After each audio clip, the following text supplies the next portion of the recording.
이제 1월달도 마지막 주일이고 이번 겨울에는 아직까지 그렇게 춥지 않았죠. 또 34도, 60도 이렇게 높은 온도가 되니까 다 녹고 하니까 다행입니다. 앞으로 이제 한 2월달, 3월달만 지나면 봄이 또 찾아오죠. 2개월만 기다리면 되겠습니다. 그러나 그냥 무조건 기다릴 게 아니라 이것도 즐겁게 잘 지내는 것이 좋겠습니다. 날씨 따뜻한 것만 좋은 건 아니더라고요. 왜냐하면 캘리포니아 이제 오래 살아봤는데 더운 거 또 거기 너무 더운 게 문제가 되기 때문에 참 이렇게 추운 겨울이 참 기다려지는 곳이에요. 어느 목사님이 이런 말씀을, 미국 목사님이 이런 말을 했습니다. 사람이 처음 예수를 믿게 될 때는 기쁨이 넘치고 아주 신이 나고 이렇게 생활하는데, 그러나 시간이 얼마큼 지나면서 많은 낙심과 실패, 실망이 오면서 기쁨과 평안이 있기도 하고 또 낙심으로 가기도 하고 왔다 갔다 이렇게 한다고 합니다.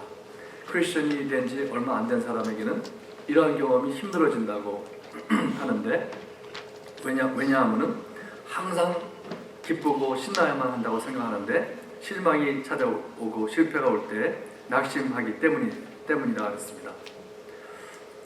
어떤 경우에는 이것이 수년 동안이나 이렇게 간다고 합니다. 그렇게 오래 가야 하는 것은 아니지만은 그 목사님 하는 말이 많은 경우 그런 것을 보았다고 이제 많은 목사님들이 그런 거를 얘기를 합니다.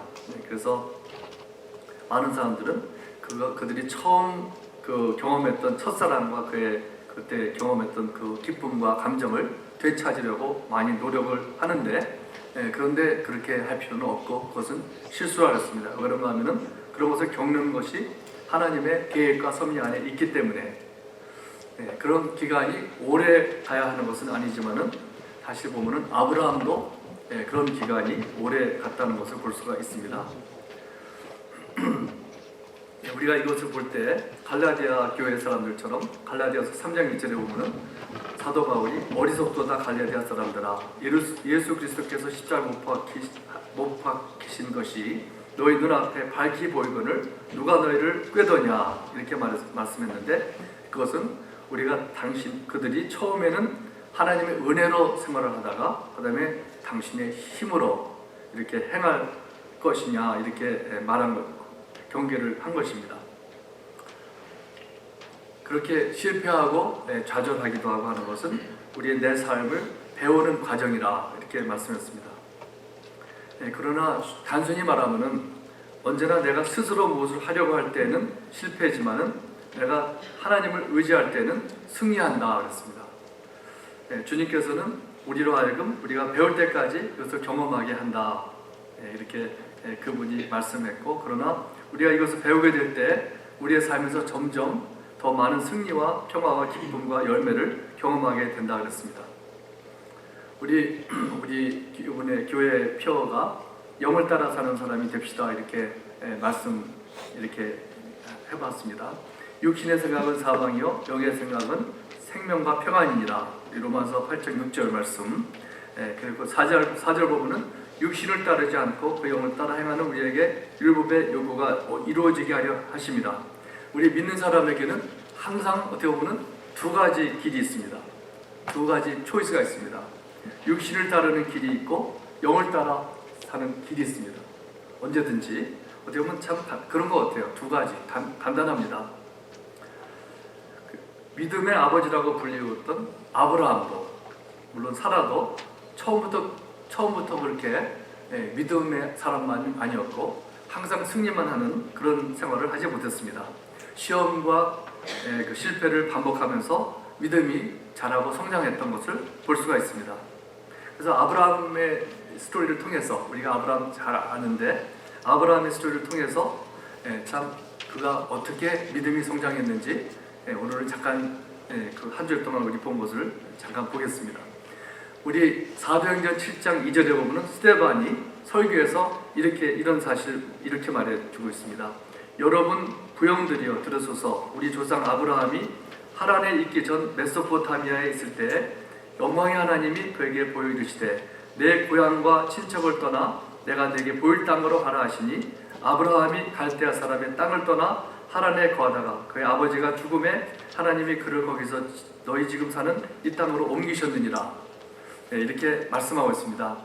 하나님께서는 갈대아인의 우르라고 하는 곳에서, 메소포타미아에 있는 곳에서 아브라함에게 나타나셨습니다.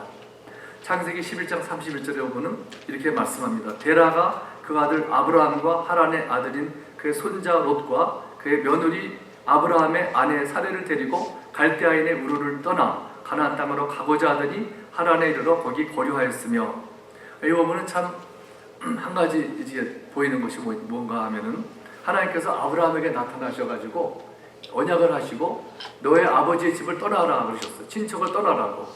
그런데 여기 지금 말씀 읽은 거 보면은 아브라함이 데려가는 것이 아니라 데라가 데려가요. 그죠? 데라는 아브라함의 아버지인데 데라가 아브라함과 하란의 아들 롯을 데리고 가고 며느리 아브라함의 사라를 데리고 거기 떠났다 그랬어요. 참 보면은 데려간 사람이 다르게 보이죠. 그 유대인들의 그 탈무드라고 하는 것은 유대인들의 그 랍비들이 기록해 놓은 그 책을 말하는데, 거기서 보면은 데라는 우상을 섬기는 사람이고 우상을 만드는 사람이라고 이렇게 기록하고 있습니다. 그래서 태양신과 다른 신들 12신을 섬기고 우상을 만드는 직업을 해서 돈을 많이 벌었다는 말씀이 있어요. 조세포스에도 그런 말씀이 있습니다. 그리고 데라는 거기 보면 아브라함에게 우상을 파는 이걸 맡겼다고 하는 거기에 말씀하고 있습니다. 근데 아브라함은 3살 때부터 이것은 아니다, 태양이 어떻게 신이 되는가, 그걸 받아들이지 않기 시작했다고 합니다. 네, 그러다가 데라는 아브라함과 사라와 롯을 데리고 가나안으로 가는 길에 둘째 아들이 살던 곳 하란으로 거쳐갑니다. 근데 거기서 머물러 있어요. 거기서 그 탈무드에 의하면은 그 후 3년 후에 아브라함이 55세 되었을 때 하나님께서 아브라함에게 나타나셔서 그에게 사라를 데리고 가나안으로 가라고 하셨다고 합니다. 그래서 아브라함은 말씀대로 가나안으로 가서 15년을 살았습니다. 그때 아브라함이 70세가 되어서 55세부터 70세까지 15년 동안 살았는데 하나님께서 아브라함과 언약을 맺으셨다 이렇게 말씀하고 있습니다. 그 탈무드에서. 그 후에 아브라함은 하란으로 가서 그곳에서 5년을 삽니다. 그리고 11장 32절에 보면은 그때 아브라함의 아버지 데라가 하란에서 죽었다 그랬고, 12장 2절에 보면 그때 죽었을 때에 하나님께서 아브라함에게 너는 너의 고향과 친척과 아버지의 집을 떠나 내게 보여줄 땅으로 가라. 내가 너로 큰 민족을 이루고 내게 복을 주어 내 이름을 창대하게 하리니 너는 복이 될지라 그랬습니다. 4절에 보면은 이 아브라함이 여호와의 말씀을 따라갔고 롯도 그와 함께 갔으며 아브라함이 하란을 떠날 때에 75세였다 그랬습니다. 네, 좀 복잡하죠? 갑자기 탈무드가 나오니까. 네, 이렇게 제가 복잡하게 하려는 것이 아니라 그런 걸 좀 살펴보는 이유가 있습니다. 그것은 아브라함이 언제 언약을 하나님과 이렇게 맺었는지, 몇 살 때 맺었는지 그런 걸 좀 보고자 하는데, 거기서 보면은 한 70세 정도 그때, 그리고 75세에 가나안 땅으로 다시 갔다고 이렇게 성경은 말씀하고 있는데, 근데 55세부터도 하나님께서 그를 가라고 하신 것들을 볼 때 어쩌면은 좀 더 오래 전에 하나님께서 아브라함을 불러주시고 이렇게 언약을 세워주셨는가 이런 생각을 또 이렇게 짐작을 해봅니다. 그런데 여기서 좀 초점을 맞추고 싶은 것은 아브라함이 그것을 떠날 때 보면은 그 조카 롯을 데리고 가요. 왜 조카 롯을 데리고 갈까? 아버지와 친척들 다 놔두고 떠나라 그랬는데 롯을 데리고 가죠. 그것은 이제 하나님께서 아브라함에게 약속을 하셨을 때, 복을 주실 때 뭐라 몇 가지 주시죠? 한 가지는 땅을 줄 것이다 말씀하시고, 그러나 더 중요한 것은 내가 너로 큰 민족을 이룰 것이다. 이렇게 그것이 큰 약속 중에 하나죠. 그런데 큰 민족을 이루게 하시려면 무엇이 필요하겠습니까? 물론 아들이 필요하고 자손들이 필요할 것입니다. 그런데 문제는 아브라함에게는 아들이 없었잖아요. 딸도 없었고, 그 창세기 11장 30절에 보면은 뭐라 그랬냐면은 사례는 임신하지 못함으로 자식이 없었더라 그랬어요. 그 킹제임스에 보면은 But Sarai was barren, she had no child라 그랬어요. 아들도 없고 딸도 없고 임신을 못하는 여자예요. 사라는, 그렇죠? 베론이라는 말이 그런 말입니다. 신체적으로 아예 애를 못 낳는 여자가 사라입니다. 아브라함은 자기에게 아들이 없다는 것을 알았기 때문에 그 자기의 동생 하란이 죽어서 남긴 그 롯을 갖다가 통해서 하나님께서 약속을 이루어 주시다 생각했던 것 아닌가 생각이 듭니다. 그래서 아브라함이 조카 롯을 계속 데리고 다녀요. 그런데 어떤 일이 생깁니까? 13장에 보면은 아브라함과 롯의 종들이 이제 가축이 많았어요. 그래가지고 땅이 좁을 정도로 많아가지고 다투는 일이 생겼죠. 그래서 두 사람이 아브라함도 롯도 부자가 되었습니다. 그때 아브라함이 그의 조카 롯을 불러가지고 하는 말이 우리 식구끼리 다투지 말자. 내 앞에 온 땅이 있지 아니하냐. 나를 떠나라. 내가 좌하면 내가 우하고 내가 우하면 나는 좌하리라. 이제 식구끼리 싸울 필요 없잖아요. 우리도 참 좋은 교훈인 것 같아요. 우리가 형제끼리 막 돈 때문에 다투는 경우가 많이 있죠. 유산 때문에. 그럴 때 차라리 좀 손해를 좀 봐도 싸우지 않는 게 좋지 않나 생각이 듭니다. 아브라함이 롯에게 보라고 이쪽 저쪽 다 보고 너희가 오른쪽으로 가면 내가 왼쪽으로 가고 너가 왼쪽으로 가면 내가 오른쪽으로 갈 것이라고 그랬더니 롯이 이제 바라보니까는 요단 지역 쪽에 보니까 땅이 아주 기름지고 물이 많았습니다. 그래서 나는 삼촌 저쪽으로 가겠습니다. 이렇게 얘기를 했죠. 그거는 좋았는데 문제는 뭐였냐면은 그것이 바로 소돔이라는 것이었습니다. 13장 13절에 보면은 뭐라 하냐면 소돔 사람은 여호와 앞에 악하며 큰 죄인이었더라 그랬어요. 소돔 사람은 여호와 앞에서 악하며 큰 죄인이었다. 큰 죄인이 있고 작은 죄인이 있나요? 그렇다고 생각이 들어요. 사실은 많은 목사님들이 죄는 다 죄다, 큰 죄 작은 죄 다 죄다, 똑같다 이렇게 말씀하지만은 구원을 받는 데 있어서는 우리가 죄인인 것은 다 그거는 맞습니다. 작은 죄를 졌어도 무조건 어떻든 간에 죄인이죠. 그러나 죄에도 큰 죄가 있고 작은 죄가 있고 그게 다른 거예요. 그거를 그냥 다 섞어버리면은 문제가 많이 됩니다. 그 올바로 그 사실이 아니죠. 뭐 조그만 죄 스피드 리미트 어긴 거하고 살인죄하고 어떻게 같습니까? 죄가 다 똑같다고 하면은 큰 문제가 생깁니다. 그런데 이 소돔 사람은 큰 죄인이었다고 하나님 앞에서 악하며 큰 죄인이라 그렇게 말씀하고 있습니다. 그래서 롯이 그쪽으로 간 것은 참 그 부유하고 그 기름진 땅을 보고서는 갔습니다. 지금도 많은 경우에 참 어디 가면 참 살기 좋고 월급이 높다고 해가지고 가는 경우도 있지만 그런 것은 좋은 것만은 아니라는 것을 알아야 되겠죠. 롯과 식구들이 그쪽으로 가서 어떻게 되었습니까? 모든 것 가진 것 다 빼앗기게 되었고 아내는 소돔에 있던 집에 미련이 있어서 돌아보다가 그만 소금 기둥이 되어버리고 또 두 딸들은 소돔의 문란한 생활에 익숙해져서였는지 나중에 보면 아버지하고 관계해서 모압과 암몬 자손이 되었고 그 자손들은 계속해서 이스라엘을 대적하는 그런 참 나라들이 되었습니다. 그렇게 해서 아브라함의 계획이 무산되어 버리고 맙니다. 롯이 소돔에 가서 얼마 있다가 네 나라의 왕들이 소돔과 고모라를 쳐들어와서 롯과 그 식구들을 모두 납치해 가 버리죠. 그 소식을 들은 아브라함은 자기의 그 종들 318명 싸울 수 있는 사람을 데리고 가가지고 그들을 쫓아가서 그들을 쳐 부시고 이기고 모든 빼앗겼던 물건들과 그 친척들을 구해옵니다. 근데 여기서 보면은 그렇게 됨으로 롯을 통해서 참으로 하나님의 약속을 이루시라고 계획했던 것 같은데 그것이 무산되어 버리고 말죠. 그리고 15장에 보면은 아브라함이 다시 집으로 돌아왔습니다. 그들을 물리치고 이기고 돌아왔을 때 마음이 굉장히 두려웠던 것 같아요. 당연하죠. 그 네 나라들 왕들을 가서 물리치고 왔으니까 그들이 다 죽은 건 아니잖아요. 다시 이제 쳐들어올 수가 있기 때문에 저 같아도 굉장히 불안하고 두려웠을 것 같아요. 하나님께서 그 아브라함에게 나타나셔서 말씀하시고 두려워하지 말라. 나는 내 방패요 너의 지극히 큰 상급이라고 위로해 주십니다. 참 방패라는 것은 이런 거잖아요. 막는 거잖아요. 화살을 쏠 때 그걸 탁 막고 이런 건데 하나님께서 내가 너의 방패가 되리라. 하나님께서 너의 방패가 되면은 그것만큼 튼튼한 게 어디 있겠습니까? 또 상급, 거기 보면은 14장의 끝에 보면은 그 살렘 왕이 그 아브라함에게 이걸 다 주겠다고 다시 빼앗아 온 것을 아브라함이 거절하잖아요. 사람들이 내가 나에게 부유하게 했을 것이라고 말하지 않게 하기 위해서 그거를 거절합니다.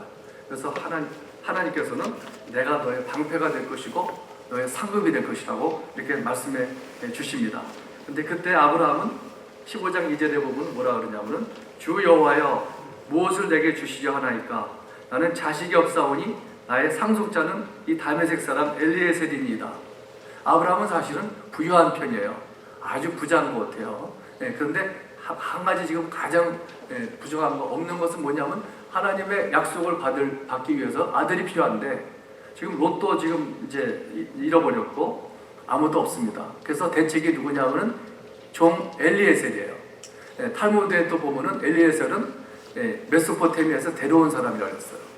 그만큼 아주 믿을만한 종 중에 종이 엘리에셀인데 뭐라 그러냐면 나이가 자식이 없사오니 나의 상속자는 이 다메섹 사람 엘리에셀이 되면 좋겠습니다. 이런 말씀이죠.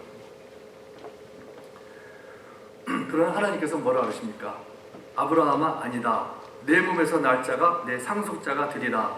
이렇게 말씀하십니다. 그가 아니다. 아브라함은 엘리에셀을 기대하고 있는 것 같아요.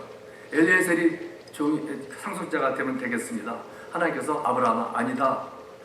내 몸에서 날 자가 내 상속자가 되리라. 그것은 무슨 말씀입니까? 아브라함의 몸에서 나온 아브라함의 씨를 통해서 상속자를 세워주실 것이다. 그러면서 하나님께서 아브라함을 밖으로 데리고 나가셨습니다. 데리고 나가셔가지고 별들을 셀 수가 있느냐? 별들을 셀 수가 있습니까? 세보신 분 많으시죠? 옛날에 시골에 우리는 많이 세봤는데 끝내본 적이 없죠? 끝까지 셀 수가 없습니다. 너무나 많아서 하나님께서 아브라함에게 셀 수 있느냐? 없다고 그랬겠죠? 그때 너의 자손도 저와 같이 많을 것이다. 그것은 누구를 말하는 것일까요? 이스라엘, 육체적인 이스라엘뿐만 아니라 우리 아브라함을 통해서 많은 그 그리스도를 통해서 아브라함의 씨가 갈라디아서 보면 예수 그리스도라 했거든요. 그 씨를 통해서 우리 구원받는 하나님의 자녀가 되는 사람들이 많을 것이다. 이 약속이 엄청난 약속을 해주신 것입니다. 그렇게 하나님께서는 아브라함의 종 엘리에셀이 아니라고 하셨을 때 아브라함은 어떻겠습니까? 이제 어떡하나? 도대체 그럼 나를 통해서 아들을 낳으려는데 나도 이제 나이가 많지만 우리 아내 사라는 지금 아기를 못 낳는 여자이고 나이도 많은데 어떻게 할 것인가 걱정이 많이 됐겠죠. 그때 얼마큼 몇 년이 흘렀는지 모르지만은 아내 사라가 아브라함에게 이런 말을 합니다. 이제 종도 엘리에셀도 안 된다고 하지 않았습니까? 그럼 하나님께서 당신의 몸에서 나는 자가 되어야 된다고 하지 않았습니까? 나를 통해서 나라는 법은 없지 않습니까? 그러니까는 내 좋은 종이 있는데 애굽 여자인데 하갈이 있습니다. 하갈을 내가 당신에게 줄 테니까 그를 통해서 그럼 이 하나님의 약속을 이루어 보면 어떨까요? 그랬을 때 아브라함이 다른 대책이 없었어요. 아브라함도 거기서 거절했었어야 되죠. 그러나 아브라함이 거기서 좀 따라갑니다. 다른 뾰족한 방법도 없고 하니까 그러자고 해가지고 하갈과 같이 이제 잠을 자고 해가지고 또 아들이 생겼습니다. 그의 이름이 이스마엘이죠. 그때가 아브라함이 86세라 그랬어요. 그리고 사라는 76세가 되었습니다. 그러니까 시간이 어느 정도 흘렀는지 좀 짐작을 할 수가 있죠. 70세부터 약속을 받았다고 하면은 지금 16년 되었던 것이고 50몇 살이면은 더 오래 되었을 것입니다. 그러나 문제는 이스마엘도 하나님의 주신 약속의 아들이 아니었습니다. 그는 육신을 따라 낳은 아들이라고 갈라디아서 말씀하고 있습니다. 그리고 그 후에 이스마엘이 태어난 지 13년 후에 이스마엘이 13살이 되었고 이제는 어른이 되어가는 그런 나이가 되었죠. 그때 창세기 17장에 기록된 일입니다.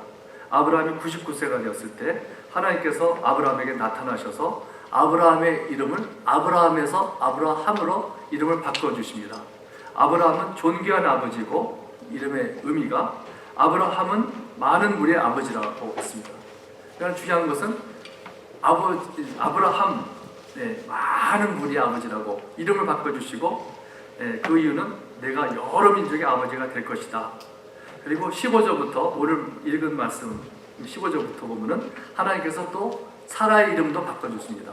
사라에서 사라로 바꿔주시죠. 사라라고 하는 이름은 공주라는 의미고 그러나 사라라는 의미는 열국의 어미라는 뜻입니다.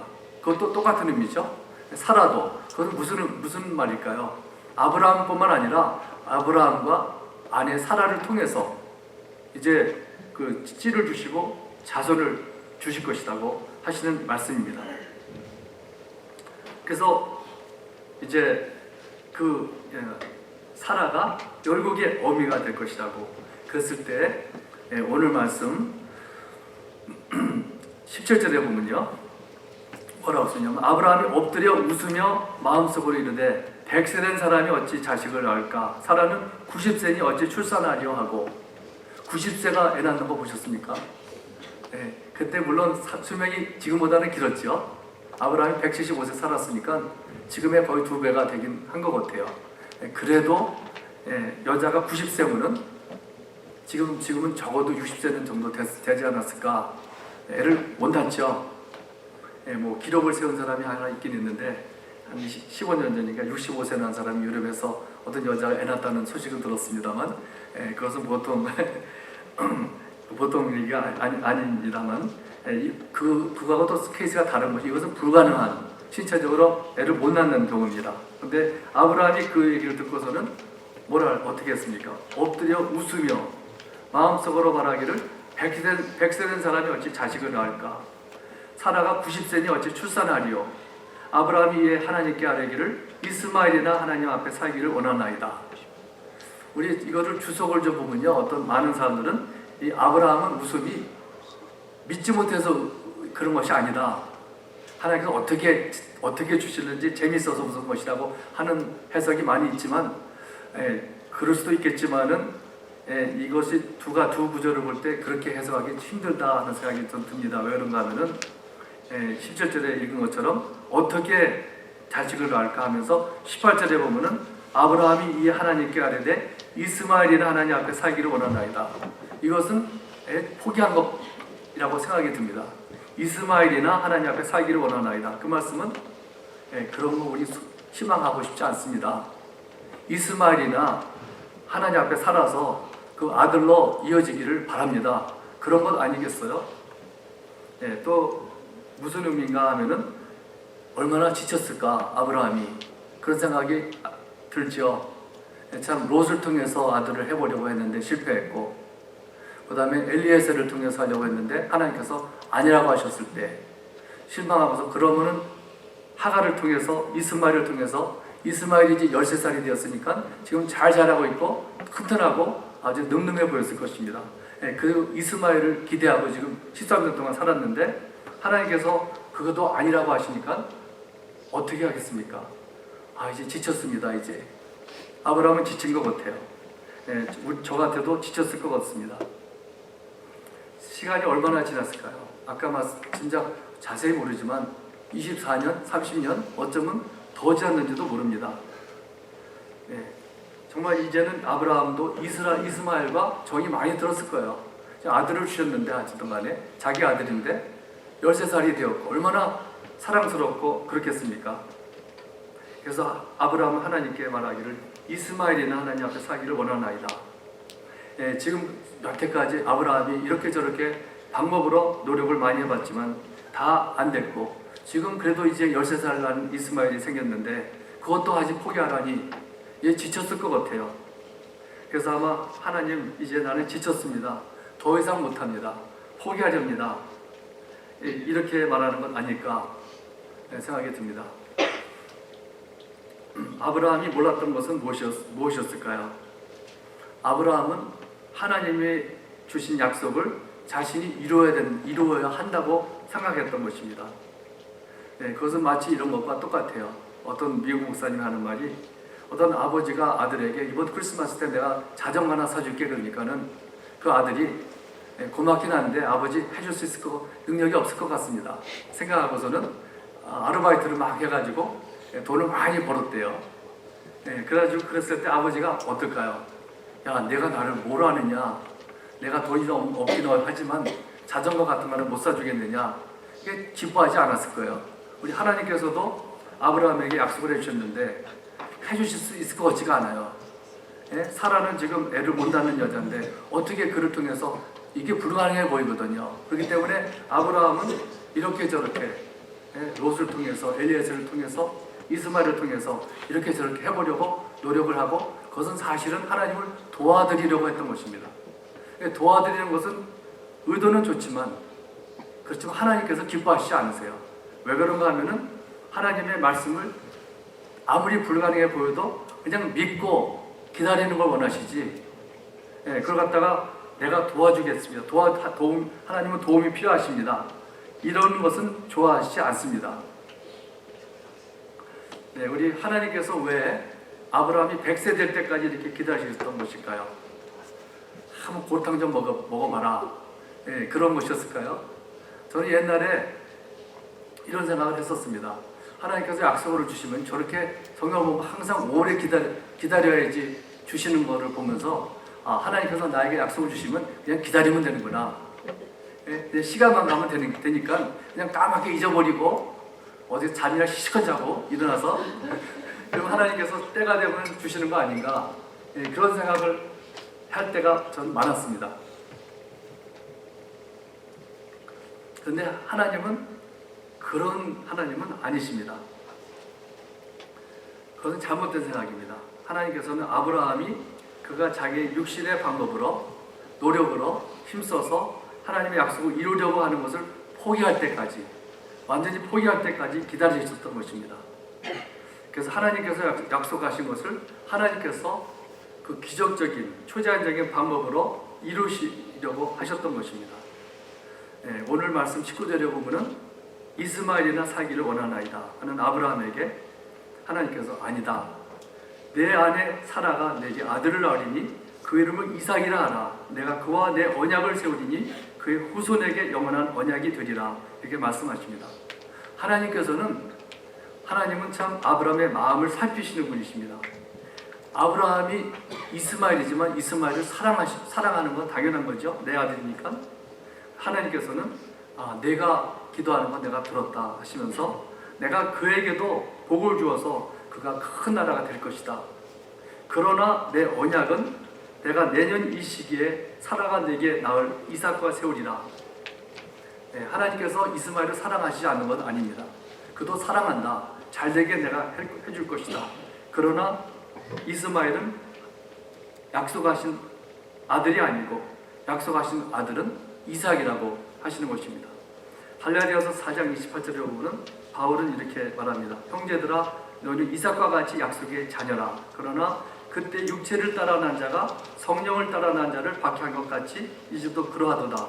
여기 보면은 육체를 따라 난 자가 있고 성령을 따라 난 자가 있어요. 육체를 따라 난 자는 누굽니까? 이스마엘이죠. 성령을 따라 난 자는 바로 이삭입니다.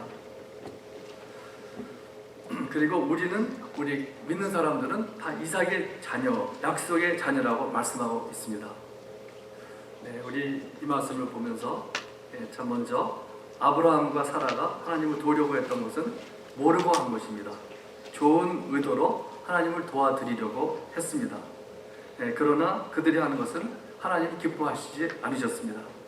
하나님께서 약속하시고 말씀하신 것은 하나님께서 스스로 이루어 주실 것을 아무리 불가능해 보여도 그 믿는 것을 원하시지, 그것이 하나님을 기쁘게 해드리는 것입니다. 그러나 내가 하나님을 도운다고 해서 내 힘으로, 내 방법으로 이렇게 저렇게 이루려고 하는 것은 하나님께서 결코 기뻐하시는 것도 아니고 결코 그렇게 육신의 길을 가서는 항상 결과가 편안치가 않습니다.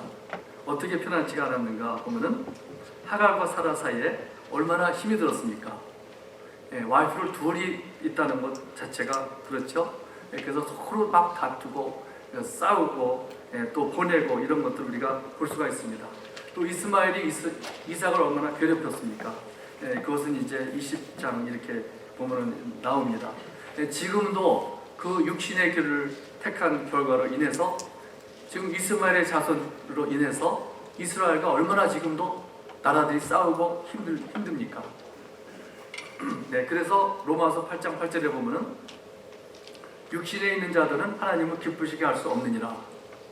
육신의 방법으로, 육신에 있는 자들은 하나님을 기쁘시게 할 수가 없습니다. 육신의 방법으로 해서는 하나님을 기쁘시게 되지 못하고 바로 영을 따라 사는 때에 하나님께서 기뻐하십니다.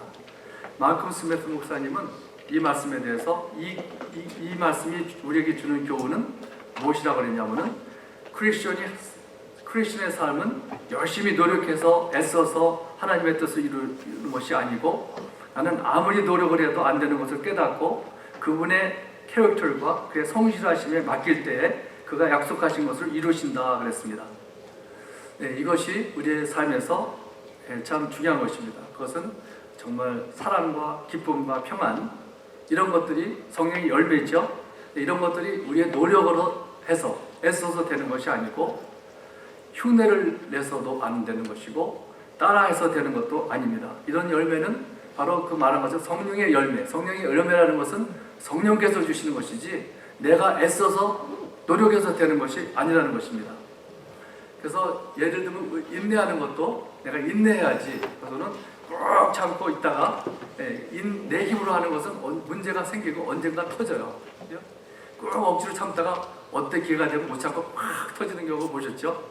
예를 들면은 그런 것입니다. 그러나 내 안에서 내 안에 계신 주님께서 먼저 우리 예수님께서 내 안에 계신 것을 믿고 내가 주님께서 하신다는 것을 이렇게 맡길 때 하나님께서 하시도록 맡길 때에 주님께서 하시는 것이고 그것을 하나님께서 기뻐하시는 것입니다.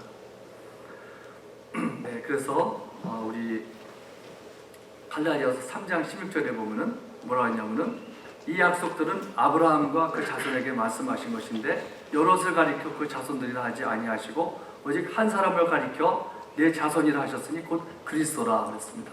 바로 그리스도께서 그 씨가 되시고 약속하신 씨라고 말씀하고 있습니다. 바로 그리스도를 통해서 우리가 하나님이 원하시는 삶을 살고 하나님을 기쁘게 해드리고 그리스도께서 내 안에 계신 것을 우리가 믿고 그분이 하시는 것을 믿고 맡길 때에 우리가 참 그런 하나님 기뻐하시는 삶을 살 수가 있습니다. 기도하겠습니다. 하나님 감사합니다. 하나님께서 아브라함도 주님 믿음의 아버지지만은 주님 여러 가지 참 어려움과 시련을 통해서 믿음이 성장하고 자랐습니다. 그래서 믿음의 아버지라고 불렸습니다. 우리도 마찬가지로 주님 여러 가지 씨름 넘어지기도 하고 주님 실수도 하고 실패해서 낙심하기도 하지만 그럴 때 주님 참으로 깨닫기를 하나님께서 원하시는 것은 내가 내 힘으로 주님 할 수 없다는 것을 알기를 원하시고 기다리시고 계신다는 것을 알게 해 주시옵소서. 우리가 주님 참으로 내 힘으로 하는 것을 포기하고 오직 주님께서 하신다는 내 안에 계신 주님께서 하신다는 것을 믿고 그분에게 맡겨서 우리가 하나님을 기쁘게 드리는 저희들이 되기를 원합니다. 이기는 삶을 살기 원합니다. 감사하며 예수님 이름으로 기도드립니다. 아멘.